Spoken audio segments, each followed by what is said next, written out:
Muy bien, en este primer video vamos a ver una breve introducción sobre cada uno de los temas de los que vamos a tratar dentro de la materia. Como ustedes saben, procesamiento de datos es una de las actividades fundamentales dentro de nuestra actual sociedad, ya que cada vez más las empresas u organizaciones gubernamentales recopilan más y más información. Pero de nada nos sirve a nosotros recopilar tanta información si no podemos tratar de manera adecuada y a la vez fiable toda esta información. Bueno, inicialmente toda la información la manejaban las empresas dentro de sistemas de archivos, pero fíjense que, por ejemplo, en el caso de un banco, cada cliente tenía que tener su propio archivo, cada cuenta para cada uno de los clientes tenía que tener un nuevo archivo y, como ustedes se imaginarán, esto nos genera miles y miles de archivos y por lo tanto el uso y la administración de toda esta información se torna bastante compleja. Asimismo, nos puede llegar a traer varios tipos de problemas, como uno puede ser la redundancia. ¿Qué pasa si, por ejemplo, tengo registrado un mismo número de teléfono de un cliente en varios lugares y actualizo solamente en un lugar? ¿Cuál después es el teléfono actual de ese cliente? No tengo forma de saberlo. Bueno, y esto a la larga nos termina generando inconsistencia entre los datos que estamos manejando. Bueno, otro problema que nos genera es la dificultad en el acceso a los datos. Porque, por ejemplo, ¿qué pasa si con un sistema de archivos como este yo trato de generar un listado de clientes cuyo monto en la cuenta sea mayor a 10.000 pesos?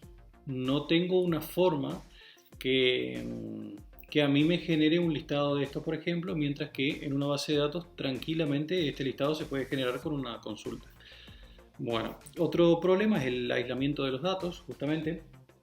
Toda la información pero está aislada y dividida en varios archivos. Todo esto nos puede traer diferentes problemas de integridad.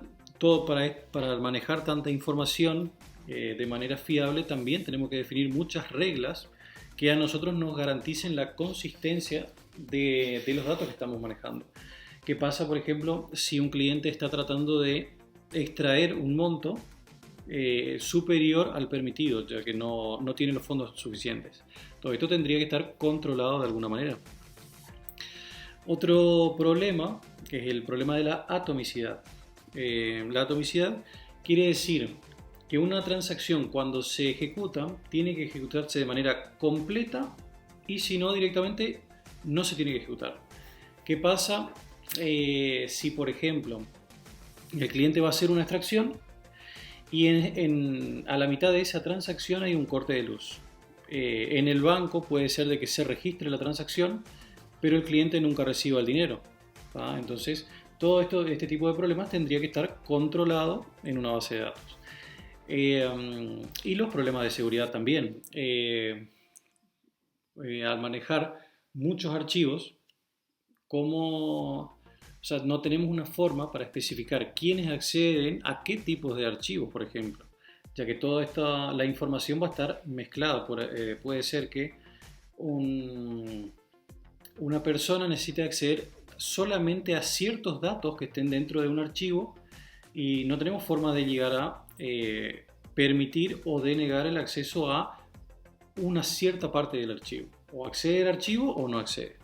Otro de los problemas es la anomalía en el acceso concurrente. ¿Qué pasa si, por ejemplo, dos personas están tratando de acceder a un mismo archivo y van a efectuar alguna modificación? Cada uno tiene su copia de ese mismo archivo, pero uno modifica un dato dentro del archivo y otro modifica otro. Cada uno guarda en diferentes momentos. ¿Qué pasaría con nuestro archivo? ¿Queda reflejado lo que cargó la primera persona y guardó?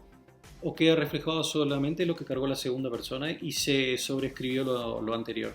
Son todos problemas que tendría que estar contemplando nuestra base de datos. Sí se tiene que permitir el acceso concurrente a la información, pero también tiene que haber un control para garantizar que esos datos se estén manejando de manera fiable y cumpliendo todas las restricciones de integridad necesarias. Un sistema de gestión de base de datos maneja diferentes niveles de abstracción que ocultan en mayor o menor medida el grado de complejidad de implementación. El primer nivel, el nivel físico, el más básico, es aquel que nos define cuáles son las estructuras que se van a utilizar para almacenar los datos que nosotros definimos en los niveles superiores. En el nivel lógico, nosotros vamos a definir cuáles son los datos que vamos a almacenar y qué relación existe entre cada uno de estos datos. Para esto nosotros vamos a utilizar diferentes modelos, el modelo entidad-relación y el modelo relacional, que esto vamos a ver más adelante. Y después tenemos el último nivel, que es el nivel de vistas, que es el nivel que a nosotros nos define a qué parte de la base de datos vamos a tener acceso. Diferentes usuarios van a usar una misma base de datos, pero no todos van a necesitar los mismos datos.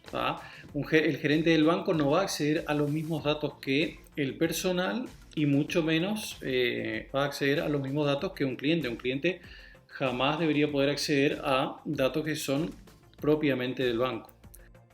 Otros dos conceptos importantes son el esquema y el ejemplar. El esquema nos va a definir a nosotros cuál es la estructura de nuestra base de datos, cómo está organizada, y este esquema rara vez se modifica, generalmente no es así, no se modifica, mientras que el ejemplar es el conjunto de datos que está manejando la base de datos en un momento dado. Este ejemplar sí, a lo largo del tiempo siempre va a ir variando, porque continuamente vamos a estar registrando, actualizando, borrando datos. ¿Tá?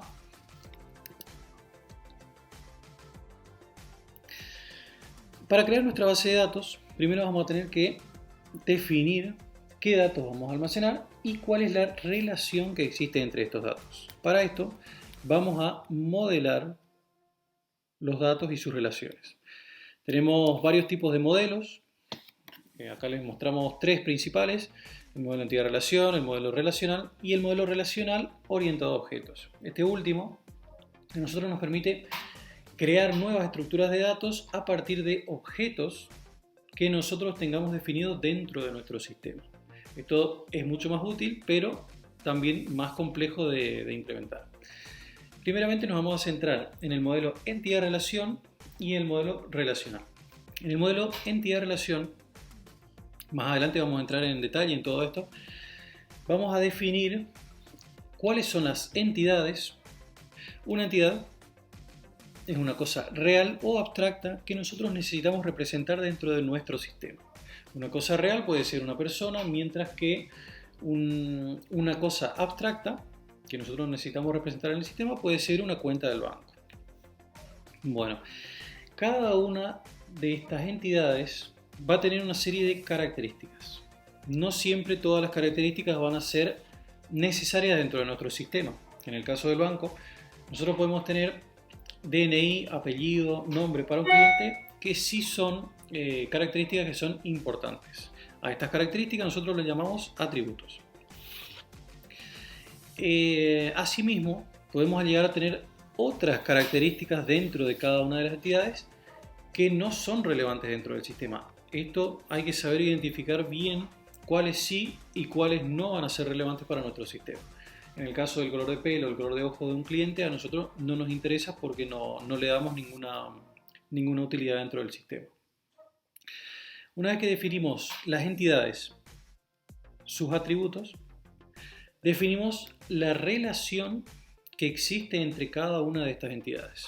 Vamos a tener, por ejemplo, el cliente tiene una cuenta de banco. Esa sería la relación entre esas dos entidades. Una vez que nosotros terminamos de definir el modelo entidad-relación, pasamos a definir el modelo relacional. Este modelo relacional a nosotros nos permite tomar el modelo entidad-relación y a partir de esto generar un nuevo modelo que nos va a simplificar el pasaje a nuestra base de datos.